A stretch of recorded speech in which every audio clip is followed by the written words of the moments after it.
It has been 8 months since I began playing Scribblenauts.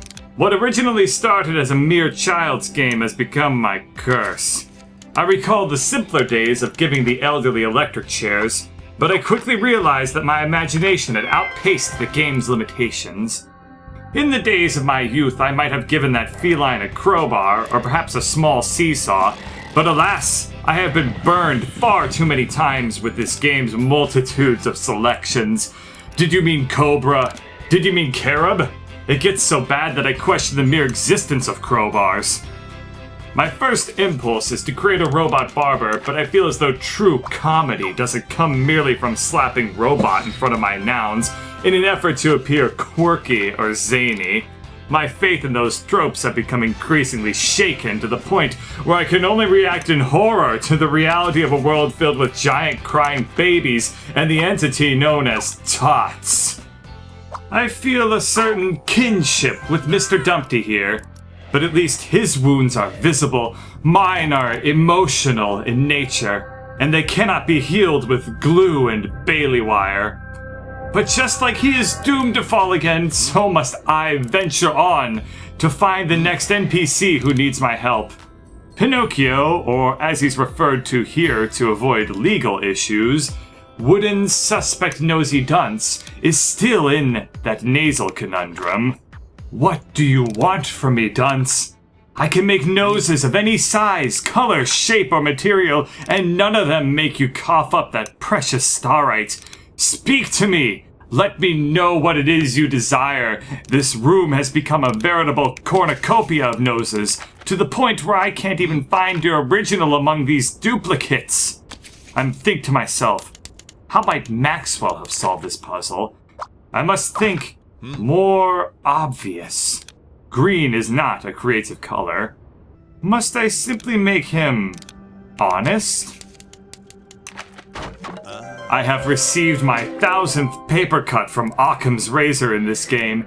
I have permanently altered this character's behavior. Can one even argue that Wooden Suspect Nosy Dunce is still Wooden Suspect Nosy Dunce anymore, or has their nature been fundamentally changed by becoming Wooden Suspect Nosy Honest Dunce? That's not even the same name anymore, is it? I then spent the next 4 minutes searching this level for this shepherd's lamb that in her words they needed help locating for lunch, not realizing that they merely required a radar device and there was no hidden lamb on this level whatsoever. The shepherdess doesn't even eat the lamb as she suggested that she might. Instead, the lamb was a companion for her meal, and I was mistaken all along. Yet another ruse where my active mind has been far too creative for this game. Never mind, I have customarily acquired all starite shards. It is time for the main event, and I'm going to be helping Hänsel und Gretchen on their quest. It also appears that the developers did not anticipate people playing as tots, for they didn't care that I've been shrunk down smaller than the gnome costume. Regardless, how would Maxwell solve this? I think with crumbs, of course. My knowledge of fairy tales proves once again to be my most valued asset. Come, children, let us be on our way. What's this? It appears a wayward Fody has eaten our crumb trail that we left behind. Oh no indeed, prompt box. The level designers appear to have subverted my obvious solutions with an obstacle. Ah, the sweet feeling of a challenge. Why don't we keep our path illuminated with these light bulbs? And look at that! No menu popping up saying, "Did you mean log table?" Yes, we must chop up the logs. Again, with my vast knowledge of fairy tales, I know exactly how this story will continue. You see, I create this fire axe so that their dad, who shows up later to team up with the witch, can use it to chop up the Wolf King, who's holding the kids hostage. We dramaturgs call that Chekhov's gun. It is a dramatic technique named after the mid-20th century author Pavel Andreevich Chekhov, creator of such beloved stories as I, Robot. And here we are in Act 2. Dun dun dun! Oh yes, I can feel myself renewed by this quest. This game hasn't completely destroyed my sanity. In this part of the story, the witch places Hänsel into the oven in an attempt to bake him into the gingerbread man. Now what I need to do is I need to create a distraction for the witch. So I'm going to make a fake Gretchen, and that ought... I have been bested by my nemesis once again. Well, if he isn't Gretel, then who is he? Oh, he's Yodeler. Well, everyone remembers the beloved story of Yodeler male and Yodeler female. Copyright laws are ruining America. Well, I suppose a little stomach flu is better than getting eaten. Alright, so now I need to lure the witch over to Yodeler female, eh? I remember this part of the fairy tale. She lures the witch over with her flute. She can charm the very rocks into dancing with that flute. Oh, right. Sorry, that was Oedipus. Okay, well, a bell is pretty annoying. I bet if she rang it enough, the witch would come over. And that didn't appear to work either.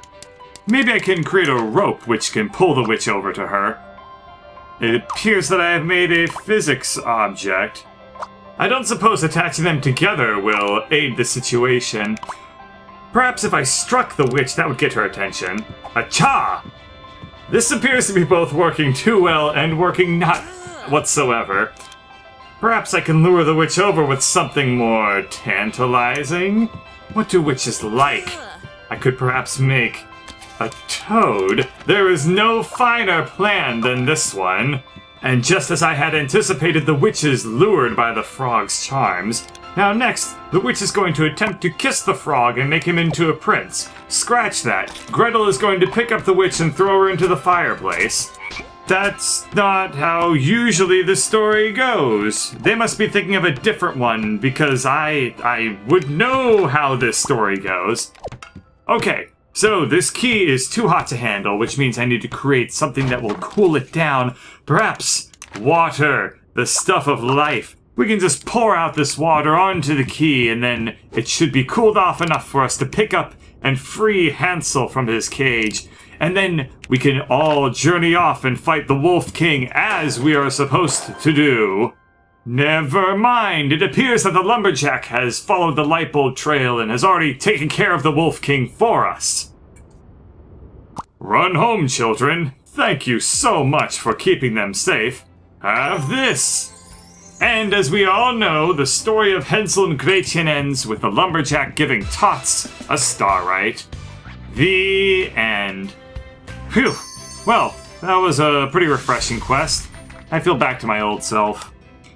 I guess we're pretty much done with this area, so let's head back to the overworld and see how much left there is to do. Oh, no way. I'm at the second to last level. Can you feel it? Can you feel just how excited I am? Oh, we're so close. There's just 2 more levels to go. This is going to be the 3rd series I've ever finished coming up. Well, anyway, I hope you all appreciated this special episode. I just thought if you've watched this much, you might as well get a little something extra for your loyalty. I'm looking at you, Jim. And Jellyfish. Oh, wait. By talking over this video, am I revealing that I'm doing this whole thing in post? Make painkiller. Yes, painkiller.